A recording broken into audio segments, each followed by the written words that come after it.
It's the oldest form of flying known to man, a throwback to the pioneering days. And now, in the age of supersonics and jumbo jets, it's come back as a way of flying for fun. It's ballooning.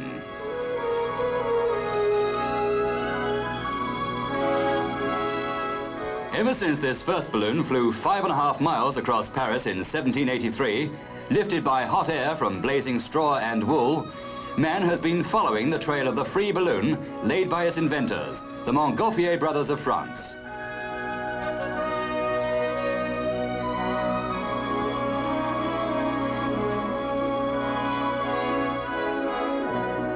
De Rozier, first of the aeronauts.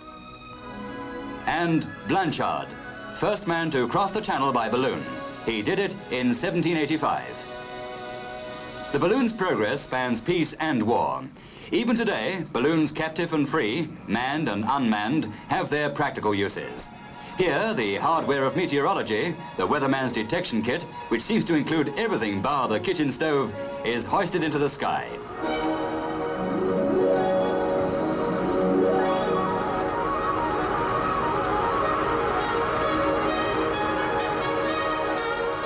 And back comes the raw material of the weather forecasts for air crews and public alike. Information about winds and rain, temperatures and pressures, the highs and lows of tomorrow's climate.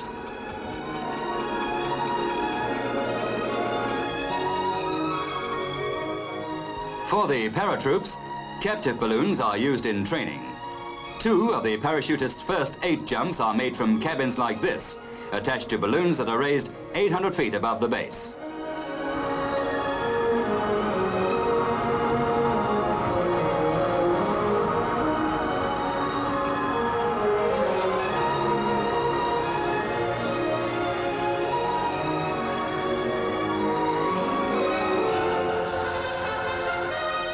They'll make the 6 other training jumps from aircraft, though in the RAF, balloons themselves are classified as aircraft. And one of the things they've learned here is that once a trainee has jumped from a captive balloon, he'll jump from aircraft at much greater heights. For many of the RAF parachute instructors, sport and duty mingle. Off duty, they're balloonists.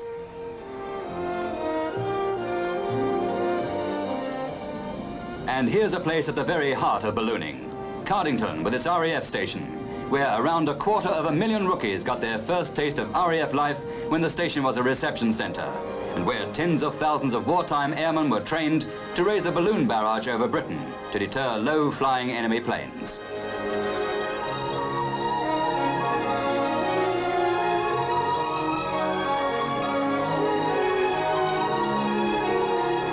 Cardington, too, was the home of Britain's giant airship, the R-101, nearly 800 feet long and filled with 5.5 million cubic feet of hydrogen.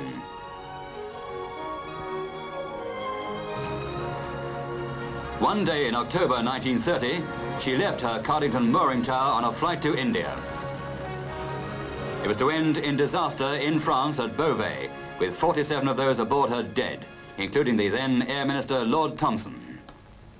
The day of the airship is gone, probably forever, but the balloon's more than holding its own, even today. The high cost of hydrogen means that the gas balloon will very likely become a rarity, and few will know the joys of riding in one of the classic balloons like this.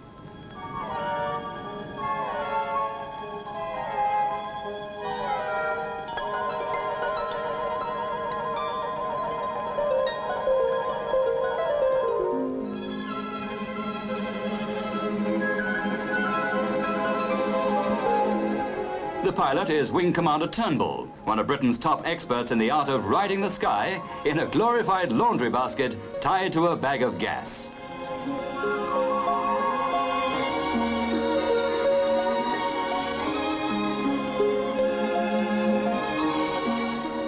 The stuff being dropped over the side is sand ballast, released when the pilot wants to gain height. Given the right winds, the skilled pilot can control his height and position with surprising precision. He's got to know his traffic rules of the air, and he must keep his balloon out of the air lanes crisscrossing the British Isles. Over towns, he must stay higher than 500 feet. Down there is Bedford, a safe 1,500 feet below, enough for the pilot to clear the town without the risk of having to drop ballast onto its citizens. Each flight is logged, heights and positions every 5 minutes, and in a gas balloon, the amount of ballast still left.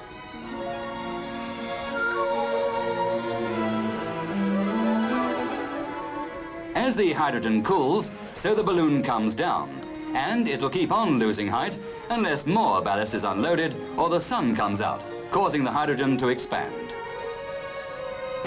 At bump down, you have to watch out for trees, and it's as well to have a smart recovery crew to tether your balloon before it drags you off.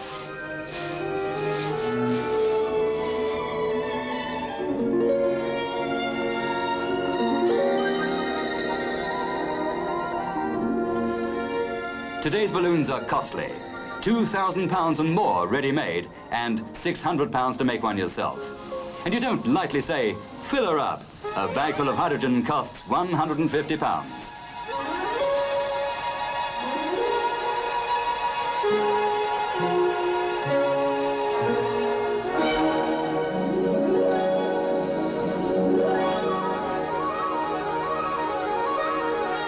The sand ballast is not much of a burden on the budget, but it is cumbersome.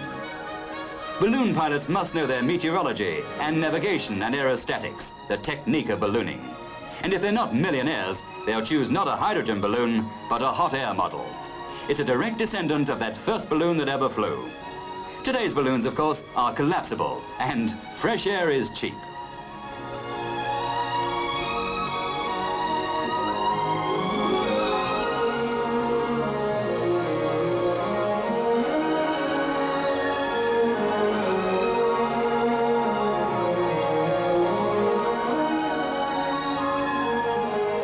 But the blazing straw and wool has given way to propane burners, fueled by the kind of gas campers use for cooking. This way, an hour's flying only costs a fiver and is easier for the pilot. He can land or go higher at the turn of a tap.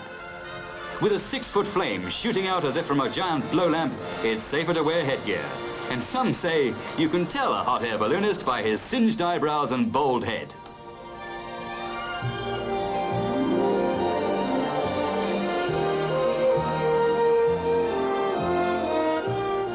The rediscovery of hot air cuts down costs. But for the real aficionados of this cloud-dodging sport, there's nothing quite like ballooning on hydrogen. Only then do you get the ultimate sensation of floating in a totally silent world.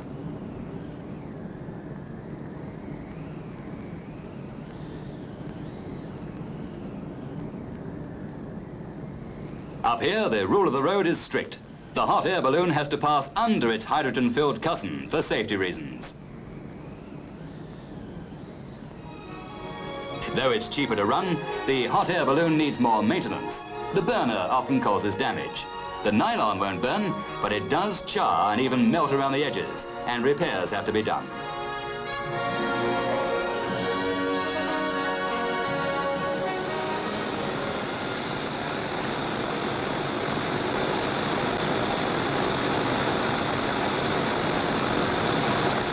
Hot air ballooning is growing as a sport all over the world. In Britain, there's a new company operating balloons and a balloon club with about 100 members. What they're all finding out about this adventurous sport is there's more to ballooning than just so much hot air.